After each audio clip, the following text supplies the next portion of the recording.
Ok, pessoal. Então agora nós vamos para a doutrina do Espírito Santo. Lembrando a você, nós já vimos aqui a doutrina da Bíblia, a doutrina de Deus, a doutrina de Cristo e agora vamos para a terceira pessoa da Trindade, que é o Espírito Santo, ok? Então, começando aqui, a doutrina do Espírito Santo, ela é chamada de pneumatologia. Isso porque a palavra pneuma, na língua grega, ela às vezes é traduzida por vento, mas às vezes é traduzida também por espírito. E logia, que significa estudo. Mais do que qualquer outra doutrina, pessoal, essa doutrina do Espírito Santo, ela é a que tem se tornado o principal campo de batalhas nas últimas décadas. O que isso significa?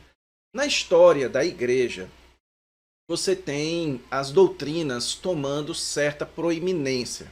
Então, nos primeiros séculos da igreja cristã, a doutrina da Trindade e também a doutrina de Jesus Cristo, a doutrina de Cristo, ela tomou uma certa proeminência. Na época, por exemplo, da Idade Média, você tinha, obviamente que não toda a Idade Média, mas uma parte significante, a doutrina da igreja era uma doutrina muito estudada, muito forte. A doutrina dos anjos também era muito forte, especialmente por Tomás de Aquino, e também a doutrina, e também especialmente a doutrina de Deus, a teontologia. Mas depois do período reformado, da reforma protestante, aí você tem a doutrina da salvação, se tornou o grande campo de batalha. Depois, no século XVIII e XIX, a doutrina da Bíblia, a questão do liberalismo, das críticas bíblicas e tudo mais. E no último século, na segunda metade, especialmente do século XX e também agora no século XXI, a doutrina que tem tomado proeminência é a doutrina do Espírito Santo, especialmente nas Américas, na América do Norte e na América do Sul. Isso se deu especialmente por causa do surgimento do fenômeno do pentecostalismo. Okay? Então, a partir do surgimento do pentecostalismo, houve uma proeminência de estudos e de investigação a respeito do que a Bíblia ensina sobre o Espírito Santo.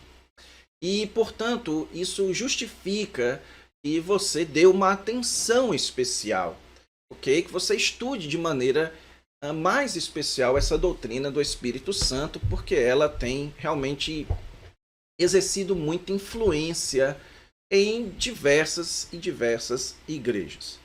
O que nós vamos fazer aqui? Nós vamos seguir o roteiro tradicional quando se estuda uma das pessoas da Trindade. Primeiro nós veremos aqui a pessoa do Espírito Santo, sua divindade e a sua personalidade, e depois nós veremos a obra do Espírito Santo e as questões atuais nessa doutrina. Em primeiro lugar, quanto à divindade do Espírito Santo. Bem, o Espírito Santo, ele é considerado Deus. Atos capítulo 5, versículos 3 e 4, é um texto muito importante para isso. Vou pegar aqui minha Bíblia, nós vamos ler esse texto. Atos capítulo 5, versículos 3 e 4, que diz o seguinte: Então disse Pedro, Ananias, por que encheu Satanás teu coração para que mentisses ao Espírito Santo, reservando parte do valor do campo? Conservando-o, porventura, não seria teu? E vendido não estaria em teu poder? Como, pois, assentasse no coração este desígnio? Não mentistes aos homens, mas a Deus. Então você percebe aqui que o apóstolo Pedro, que é quem está falando, ele tem uma compreensão de que o Espírito Santo ele é divindade, ele faz parte da divindade. Ele é, portanto, Deus. Ok? Então existe essa compreensão no Novo Testamento. Além disso, as Escrituras atribuem ao Espírito Santo atributos divinos, como, por exemplo, Salmo 139, versículo 7, que atribui a onipresença ao Espírito de Deus. Para onde fugirei do teu Espírito? Também Isaías 40, versículo 13, que atribui a soberania para o Espírito Santo. Em Hebreus, por exemplo, o Espírito é chamado de Espírito Eterno, então ele possui eternidade, ele possui autoexistência. Ok? Então tem vários textos que atribuem atributos divinos para o Espírito Santo.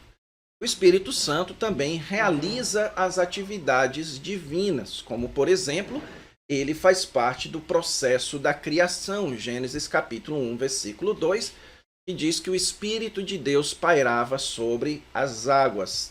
Também 2 Pedro 1, 21, que diz que toda a Escritura, que nenhuma profecia foi dada por particular elucidação, mas homens santos falaram da parte de Deus movidos pelo Espírito Santo.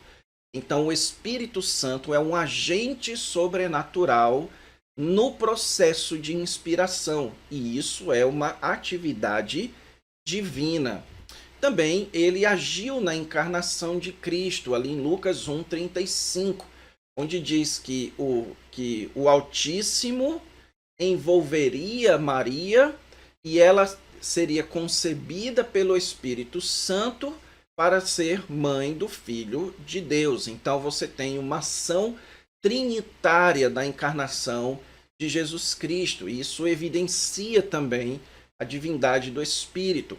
Também o próprio ministério de Cristo, eu expliquei para vocês na aula passada que Jesus ele exibiu os seus atributos divinos através do Espírito Santo. Então, por estar sujeito ao Espírito Santo e dependente do Espírito Santo, Jesus exibia a sua divindade, o que mostra então também mais um processo, mais um elemento da divindade do Espírito Santo. Portanto, meus irmãos, é fora de qualquer dúvida, longe de qualquer dúvida, que o Novo Testamento considera o Espírito, as Escrituras consideram o Espírito Santo como parte da divindade. Aqueles que negam a divindade do Espírito Santo estão, portanto, cometendo uma heresia, negando a divindade de uma das pessoas da Trindade, certo? Agora, existe também uma questão quanto à personalidade do Espírito Santo. Isso existe, por exemplo, no meio das testemunhas de Jeová que afirmam que o Espírito Santo ele é uma força ativa de Deus. Mas isso não é o que as Escrituras ensinam. Na Bíblia, o Espírito Santo ele é considerado uma pessoa. A palavra para espírito, por exemplo, é a palavra pneuma, ela é neutra, mas sempre que ela é utilizada para o Espírito Santo, é colocado um artigo masculino ali. Então, note, na língua grega você tem 3 gêneros, digamos assim. Você tem o masculino, o feminino e o neutro, certo? Digamos que é algo que nem é masculino nem feminino. Mas quando isso é usado, quando essa palavra é usada para se referir ao Espírito, um artigo pessoal é utilizado na palavra pneuma. Isso porque o Espírito é considerado uma pessoa, ok? Também ele manifesta os atributos de personalidade. Por exemplo, ele tem inteligência, João 14, 26, certo? Então, ele é aquele que transmite conhecimento. Ele tem vontade, ele tem volição. O Espírito Santo é aquele que distribui os dons. É aquele que nos insere no corpo de Cristo. Então, ele age segundo a sua vontade. Isso demonstra que ele tem personalidade. Ele também tem emoção. Paulo diz, não entristeçais o Espírito de Deus. Então, o Espírito Santo ele também se entristece. Então, intelecto, vontade e emoção são elementos de personalidade e, portanto, o Espírito Santo evidencia e, por isso, nós podemos dizer que ele é uma pessoa. E ele também realiza atividades pessoais, ele ensina, ele fala, ele intercede, ele recomenda, ele testifica, ele guia, ilumina, revela. Tudo isso são ações pessoais, ok? Seres não pessoais não podem realizar esse tipo de atividade, tá bom?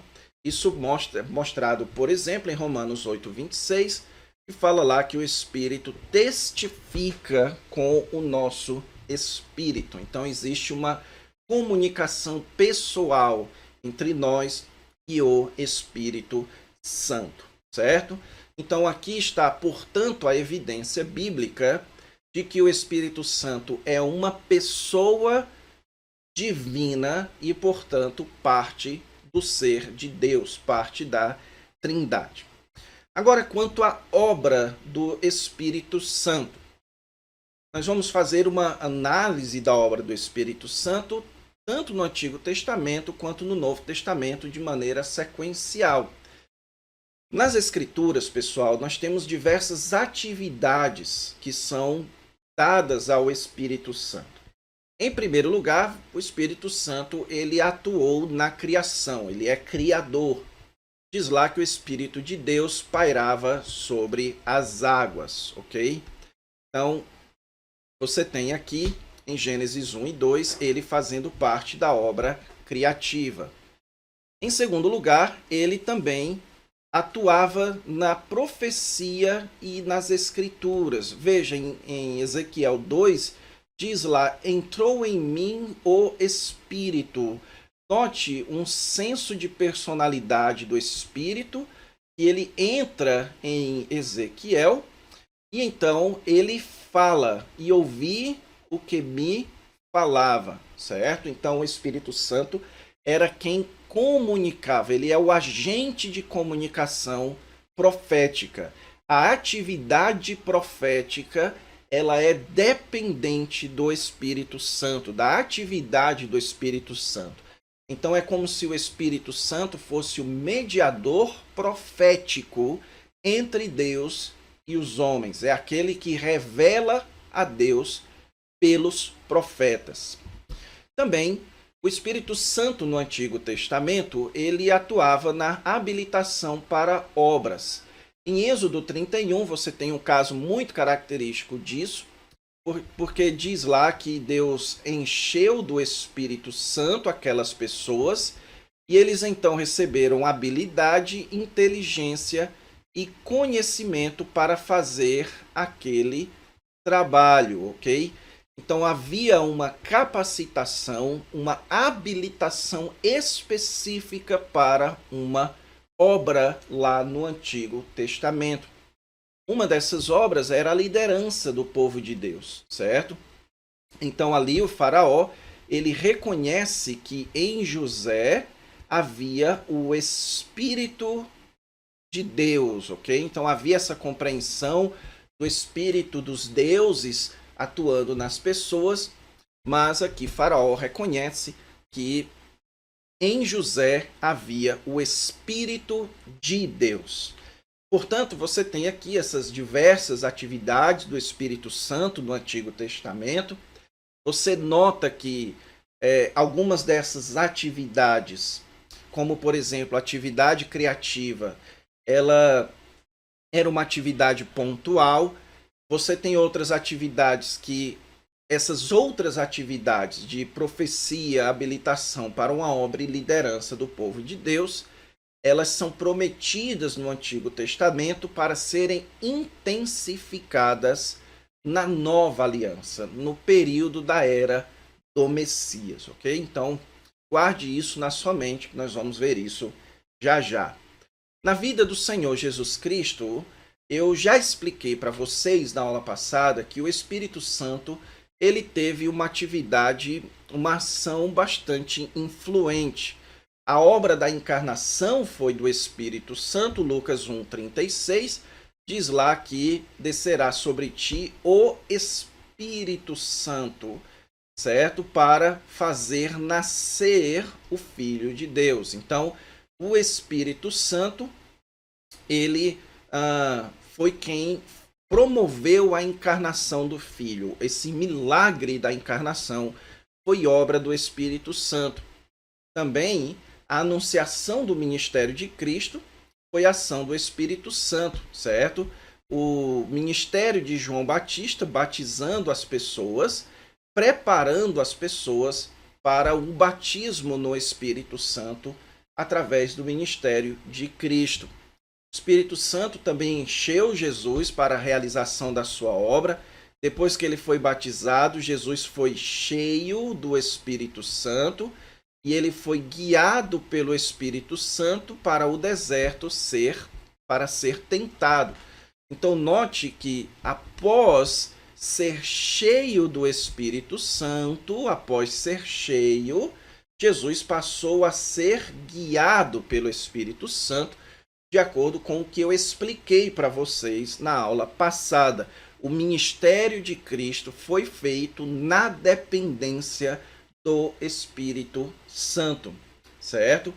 O ministério de Cristo, então, foi guiado pelo Espírito Santo. Jesus mesmo disse isso em Lucas 8, ao usar o texto de Isaías, que diz: o Espírito do Senhor está sobre mim, e aí ele unge para evangelizar, libertar, restaurar e dar liberdade aos oprimidos. Então, note que o ministério de Cristo é, portanto, feito debaixo da ação e da influência do Espírito Santo, certo? Então, isso é muito importante que você entenda. Isso é uma verdade teológica muito importante, o lugar do Espírito Santo do ministério de Cristo. E note que dos textos que eu utilizei, Lucas, porque Lucas é o evangelista do Espírito Santo, aquele que mais enfatiza a obra do Espírito Santo através de Jesus e da igreja. Quanto à obra do Espírito Santo na vida do crente, o Espírito Santo é aquele que age no começo da vida cristã, é aquele que convence o homem do pecado, da justiça e do juízo. Então ele é aquele que ilumina o ser humano para que ele entenda as verdades do Evangelho e creia. Então o Espírito Santo ele age na iluminação do pecador. A gente vai ver isso quando a gente entrar na doutrina da salvação. Ele também é o agente da regeneração. A isto respondeu Jesus: em verdade te digo, se alguém não nascer de novo, não pode ver o reino de Deus. E essa palavrinha aqui, de novo, ela poderia também ser traduzida como do alto. E Jesus, de novo, posteriormente explica que essa era a ideia dele mesmo, se alguém não nascer do alto, e esse do alto aqui é do Espírito. Por isso que Jesus menciona o Espírito sopra onde quer, ok? Então o Espírito Santo é o agente do novo nascimento. Quando ele nos ilumina e nós cremos, então ele dá nova vida. Também na continuação da vida cristã, ele é aquele que capacita para o serviço no Evangelho, Atos capítulo 1, versículo 8, e recebereis poder ao descer sobre vós o Espírito Santo e sereis minha testemunha. Então o poder da igreja para a proclamação do Evangelho vem por meio do Espírito Santo. Ele também age na habitação e iluminação do crente, certo? Ele habita convosco e estará em vós. Isso daqui é um texto muito importante, porque ele destaca a diferença da ação do Espírito Santo no Antigo Testamento e no Novo Testamento. Note aqui a diferença entre habita, ok? Então, o Espírito Santo, ele habita convosco, olha aqui, o com vocês, e estará em vocês. Então, aqui Jesus está marcando essa distinção da ação do Espírito Santo, onde no Antigo Testamento ele vivia no meio do povo de Deus, influenciando o povo de Deus de fora para dentro. Então, a ação do Espírito Santo no Antigo Testamento ela era de fora para dentro. Por isso que você tem momentos específicos em que ele entra na pessoa para capacitá-la, como ele fez com Davi e como ele fez com alguns outros. Mas Jesus mostra aqui que nessa era do Messias, após a sua vinda, o ministério do Espírito Santo ele mudaria. Ele agora deixaria de estar no meio do povo e passaria a habitar dentro do seu povo, dentro de nós. Então a ação do Espírito Santo agora ela é de dentro para fora. Por isso que todos aqueles que fazem parte do corpo de Cristo, que fazem parte da comunidade do Messias, eles recebem e possuem permanentemente o Espírito Santo, ok? Jesus fala disso quando ele diz: quando, porém, vier o Consolador, que eu enviarei da parte do Pai, o Espírito da verdade que dele procede, esse dará testemunho de mim. Então, ele é aquele que está em nós e que nos conduz para Jesus Cristo. Além disso, o Espírito Santo intercede por nós, Romanos 8, 26. Ele nos assiste em nossa fraqueza, ele intercede por nós sobremaneira, certo? E o Espírito conhece a vontade do Pai. Ele também nos conduz em santidade, Romanos capítulo 2, versículos 8 a 17. Diz lá que o Espírito Santo é quem nos conduz, nós não podemos nos inclinar para a carne, mas para o Espírito, porque o Espírito é quem faz isso. E Gálatas capítulo 5, que fala do fruto do Espírito, que é amor, alegria, paz e etc. Então o Espírito Santo é aquele que produz santidade, e através do Espírito que nós temos a santificação. E também ele derrama dons especiais no corpo de Cristo. Então aqui você tem as principais listas desses dons: Romanos 12, 1 Coríntios 12, Efésios 4, 1 Pedro capítulo 4. São textos que evidenciam esses dons que o Espírito Santo derrama sobre a igreja. Então aqui você tem, portanto, um resumo da pessoa e da obra do Espírito Santo. E como eu disse a vocês, pessoal, essa é a doutrina que tem mais questões no tempo presente. Mas não é que ela tem mais questões. Ela tem basicamente duas questões que são muito debatidas e que fazem parte do dia a dia de todo crente. O primeiro deles é a questão do batismo no Espírito Santo. A questão aqui é o seguinte: o que é e quando ocorre o batismo no Espírito Santo? Em primeiro lugar, você tem a posição pentecostal, que afirma que o batismo do Espírito Santo é um revestimento de poder para o recebimento de unções contínuas e de dons, e que ele ocorre subsequente à salvação. Essa é a crença distintiva dos pentecostais. E que quando alguém recebe o Espírito Santo, ele fala em línguas, como evidência externa de receber o Espírito Santo.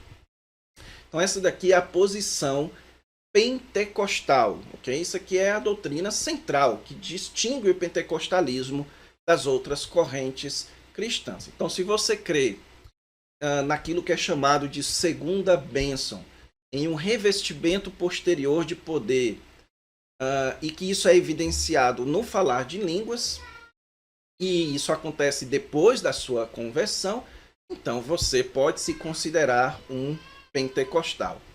Segunda posição é a posição carismática, que afirma que o batismo no Espírito Santo, na verdade, é uma união ao corpo de Cristo na conversão, e nisso a posição carismática se assemelha à próxima posição, mas entende que posteriormente o crente pode receber esses enchimentos, essas plenitudes do Espírito, e que não necessariamente o batismo no Espírito Santo ele se manifesta através do falar em língua e também esse enchimento do Espírito Santo. Então, os carismáticos, eles creem nos dons, eles creem nesse enchimento do Espírito Santo para praticar os dons, mas de uma forma distinta dos pentecostais. E em terceiro lugar, existe a posição conservadora, e quando eu falo conservador, eu me refiro àqueles que não são pentecostal nem carismáticos, certo?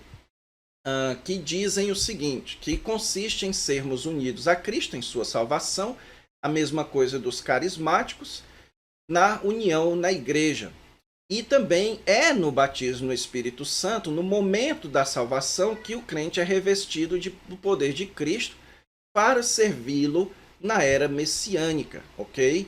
E que isso não é evidenciado através de um falar em línguas, mas simplesmente aquele que se converte, crê em Cristo, ele recebe, ele é batizado no Espírito Santo e já é devidamente capacitado para servir ao Senhor Jesus Cristo. Segunda questão também, essa ainda muito mais polêmica, muito mais debatida, é a questão dos dons espirituais. Há diversas visões sobre os dons, ok? A questão aqui é a seguinte.